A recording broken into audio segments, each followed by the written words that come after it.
Thank you for that introduction.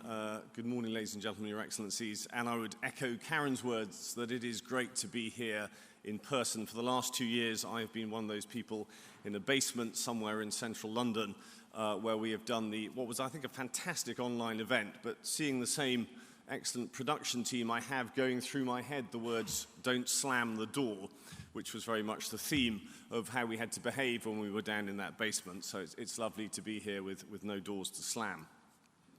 For control risks, Africa remains a hugely important part of our business. We have 6 offices on the ground. We have 300 people roughly working on projects. We're active in about 30 countries in the region. So it is a hugely important part of control risks, and it always has been, and it always will be. The headline of my talk today is Africa's role in a time of geopolitical turmoil. So I would ask you to please bear in mind, I think, the excellent opening remarks we heard from the president of the AFC, Mr. Zubaru, because this is going to get a little depressing in the middle, and I will try and lift it up at the end, because there is absolutely a world of opportunity for investors in Africa. But it is hard to remember a time when there has been so much political and security turmoil and the outlook remains so difficult. And I'm talking about globally here, not just about Africa. And a lot of the things I will talk about are actually global issues and how they impact Africa. I remember when I was first asked to talk at this debate, and I mentioned that one of the key things that I'd observed in the last, I guess, 5, 6, 7 years in the work that I do has been that for many of our clients, political risk, security risk used to be something that happened sort of over there. It wasn't in their home markets, it was in international markets. And I think that has absolutely changed. Political risk is absolutely everywhere. And if you're living here in the United Kingdom, as I do today, we've just had a windfall tax imposed on energy companies. We have a border dispute going on. We have a potential change in Prime Minister. I'm sure the Minister is headed off to talk about that. We have areas of the country wanting to secede. We've had corruption allegations leveled at senior government figures. We have failing transport infrastructure. We have involvement in a war nearby. I'm not here to sort of heap comment or criticism on the successes or failures of the administration, but the point I want to make is that political upheaval is very much a fact of the current age. With regard to what's going on in Eastern Europe in the war in Ukraine, I think there is a proximity issue in Europe. It feels very close, and that's entirely understandable. And having traveled recently in Asia, in the Middle East, in the Americas, it does look a little bit different from there, and I think that is worth just bearing in mind when some of us based here in Europe sort of think about what's going on there. But let's be absolutely clear. We are in a time and an age of increased geopolitical competition. And whilst NATO, Europe, and Russia is part of the story, I think the theme of the next decade and more will be how does the world accommodate a China that is ever more powerful and forceful, both economically, culturally, and indeed at times militarily. African nations in the main are looking to maintain a positive dialogue and relations with both the US, China, the European Union, and Russia and other actors, but they do at times find themselves pressured to take sides. And maintaining neutrality, I think, will be a continuing challenge for a number of countries, because they will find themselves strategically more important than ever before. And I think some of those themes that Mr. Zubaru picked out this morning earlier are really important. Obviously, energy, and particularly liquefied natural gas, is hugely important to European energy consumption going forward. But also, as was talked about, the potential for agriculture, the potential for other forms of energy. And so Africa, strategically, I think, has a hugely important role to play. Over the past 2 years, I know those of you who tuned in online, you will have heard me talk about globalization and some of the challenging global trends that are affecting Africa. The idea of globalization was already in deep trouble before the pandemic, but the subsequent impact on supply chains, the inexorable rise of political nationalism and populism, I think has caused greater challenges for the easy deployment of capital and resources around the world. But in many areas, and we've actually heard some of this picked up, which I think is excellent, is that the trend in Africa in many ways has defied those global trends. With the launch of the Africa Continental Free Trade Area a few years back, and we heard from the Minister now how the UK is now seeking to engage with that. Examples such as SADC forces bringing greater security to Mozambique, and continued collaboration at a continental level around health initiatives. So as the world fragments into competing groups, which I think is where we are, I hope that African unity will be a powerful force on the continent to avoid some of the pitfalls of the geopolitical turmoil that we find ourselves in. And outside of its importance as a resource provider for both energy and other important metals, I think the continent, though, will find it looking more to itself than it will to outside partners. There is no doubt that the contested world stage and the economic and political issues that face so many developed nations around the world will mean that there is less attention and focus on Africa. And yesterday evening, when I was talking through some of these remarks with one of my colleagues, Vincent Rouget, who's here, he was giving me a number of examples where initiatives have stalled or indeed been pulled from developing nations because of, as they refocus on their own particular issues, and that is unfortunate. And this is a real issue, and I think one of the headlines of the conference agenda as it was published, saying this gap between the need for investment and what investment can be attracted. The pandemic has left many countries, and that was alluded to already by Mark, with a significant debt burden, and indeed some of these countries have been borrowing extensively before. And I recall a report from December 2021 that I think listed some 16 countries that were already looking at a debt to GDP ratio of over 70%, and I think Kenya is about to get there shortly. And the World Bank recently issued a report listing 20 African nations in a list of 35 or so that they classified as debt distressed. And the current and likely continued strength of the US dollar will not make this any easier, particularly for countries that have US-denominated debt. And a good example of the cycle that this feeds, I think if you look at the Malawian currency devaluation, a 25% devaluation in recent weeks, is a stark example of the challenges that countries find themselves. And we are looking at a period of high inflation globally, but particularly on the continent, with a 30-year high of 13% is what's being predicted. And there are some outliers in there, Sudan, Zimbabwe, very high inflation rates that do skew it a little bit. But with major economies such as Nigeria already into the high teens, I think this is a real challenge for the continent and many countries globally. And our partner, Oxford Economics, is seeing or beginning to predict the drag effect that this will have on economic growth. I think their latest revised figures showing some sort of 2.8% at the continental level, and there will be variations obviously beneath that. But it is not at a level that is, or is only just at a level that is sufficient to keep pace with the demographic pressures that exist in Africa. And we're seeing that flow into the political discourse. If you've been following the campaign of William Ruto in Kenya, very much picking up on those themes. And even in some of the more benign security environments, you're seeing protests. And this is not unique to Africa at all, I think, but in places like Mauritius and Senegal. And we can be absolutely sure that in the hotly contested elections that are coming up in Nigeria next year, that this issue of inflation in the economy is going to be absolutely a headline issue. So when we look at the main themes of the conference, we have prosperity, people, planet. And there are very few countries in the world where I think prosperity will be easy to achieve in the year ahead, and Africa will be no exception. And it's usually true that it is the poorer nations of the world that are most hit when they're exposed to energy or food supply shocks. And that was a very clear and simple reason why the chairman of the African Union and President Macky Sall of Senegal traveled to Moscow to discuss food supply issues with President Putin.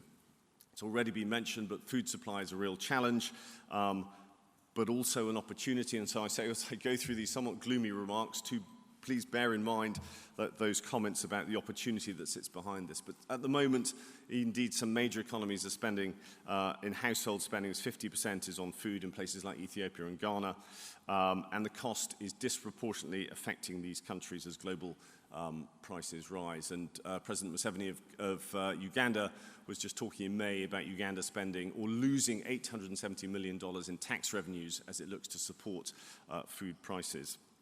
So food insecurity is growing, and some of that is exacerbated in places where there is climate change, and for that I think about the Sahel. And there is a follow-on impact into sunflower oil. And what we haven't seen, and this is again a global issue, is the impact on fertilizer prices and the impact on yields. And whilst there is a determination to change some of that food supply, and that was alluded to again this morning, places like Egypt looking to get to about 60% of food self-sufficiently, this just makes it harder.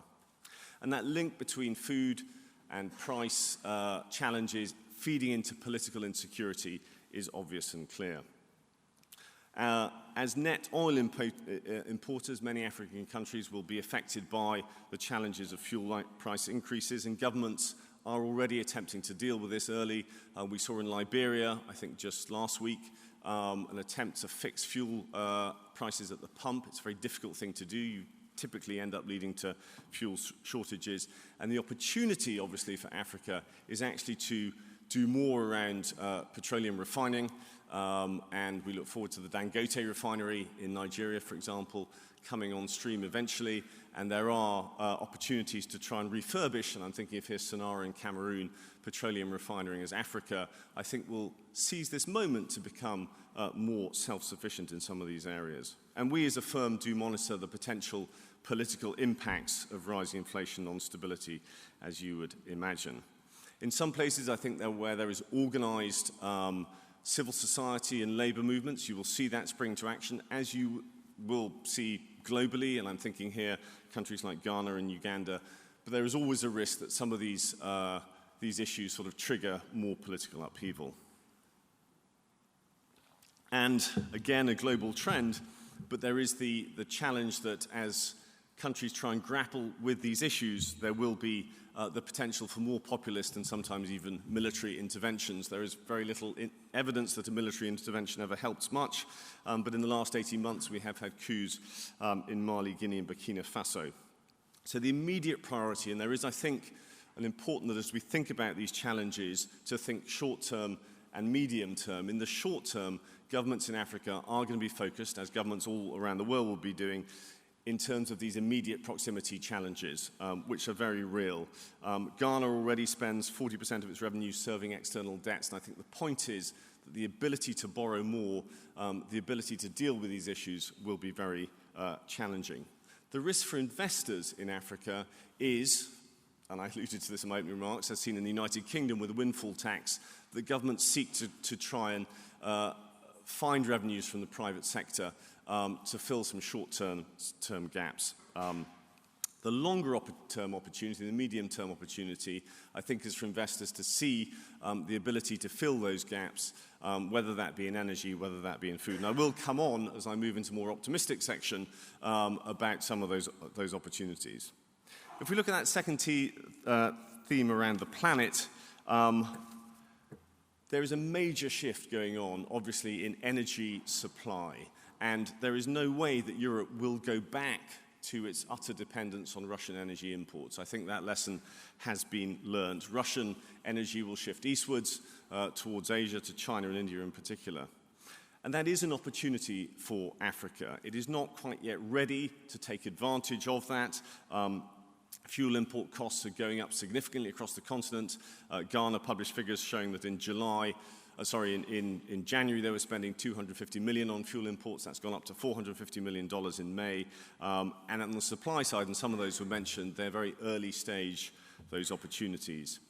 And unfortunately, where there could be a boom, sometimes that opportunity is being missed. And here I'm thinking of Nigeria, which in May hit a multi-decade low of $1.1 million barrels per day due to issues around theft, sabotage, and challenges. But the opportunity is there, and in the medium term, a number of those projects that we've seen, and some were mentioned already, Senegal, Equatorial Guinea, Tanzania, Mozambique, Angola, will benefit from this shift towards LNG. And it's already been mentioned by a couple of speakers, but that broader opportunity into renewables, I think, is a fantastic place for investment.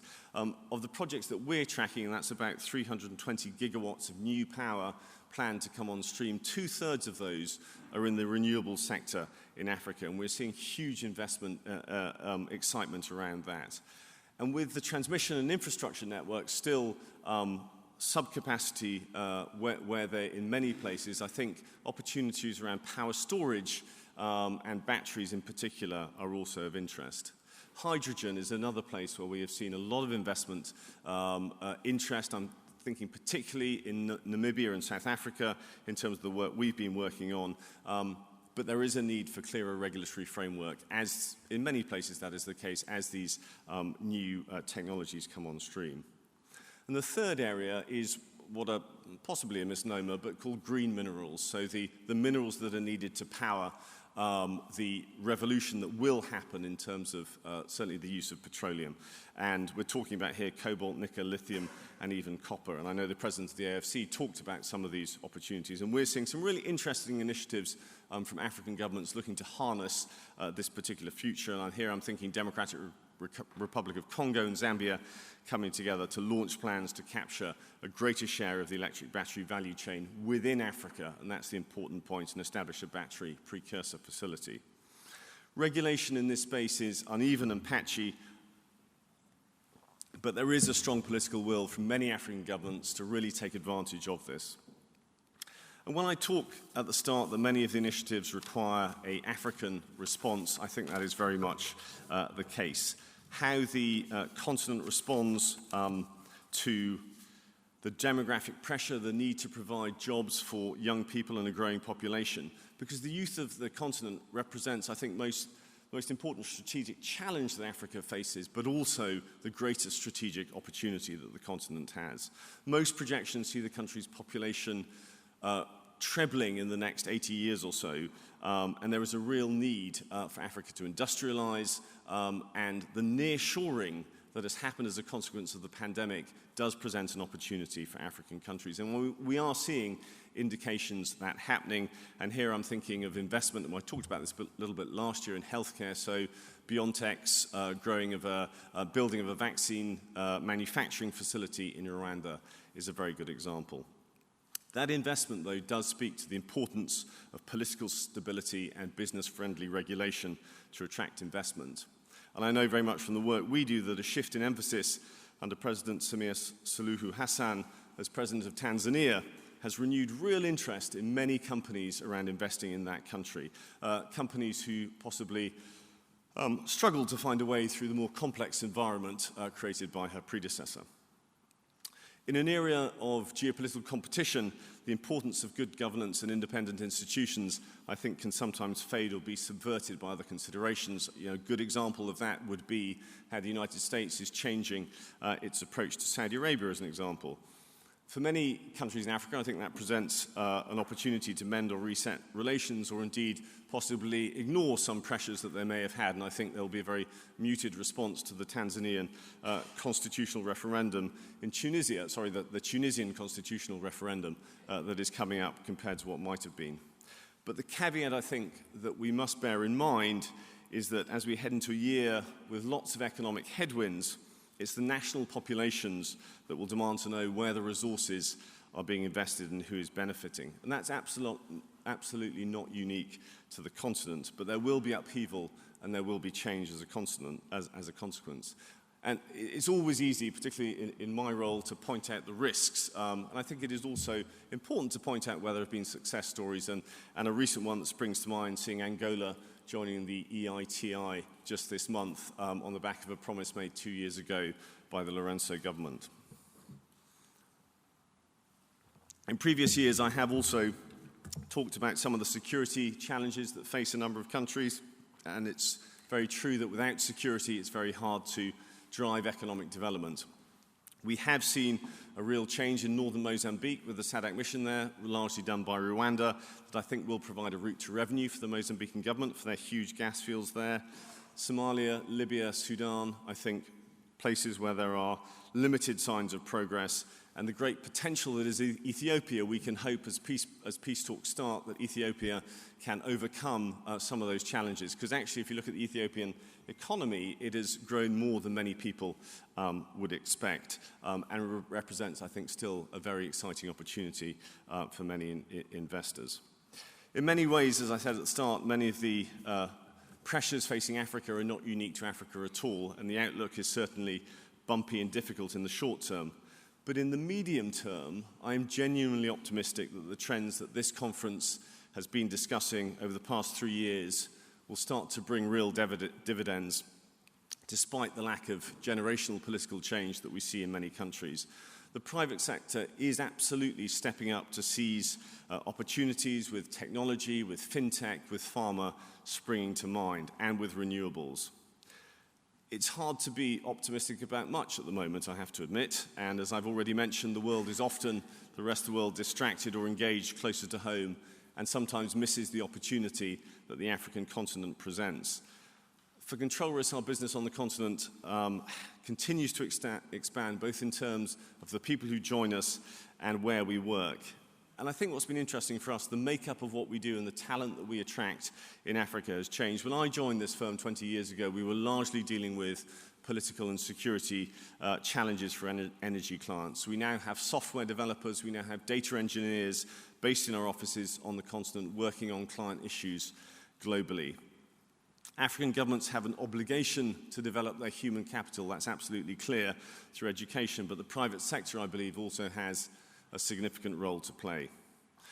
Last month, I was privileged to meet 4 new members of our Africa graduate scheme, and we continue to invest in talented, ambitious, and driven next generation of Africans. And despite the short-term challenges facing Africa, I think that dynamism, ingenuity, and resilience that we see on a daily basis with the work we're doing on the ground means that there is good reason, and there really is good reason, to look at a longer-term future that will be bright. So thank you very much.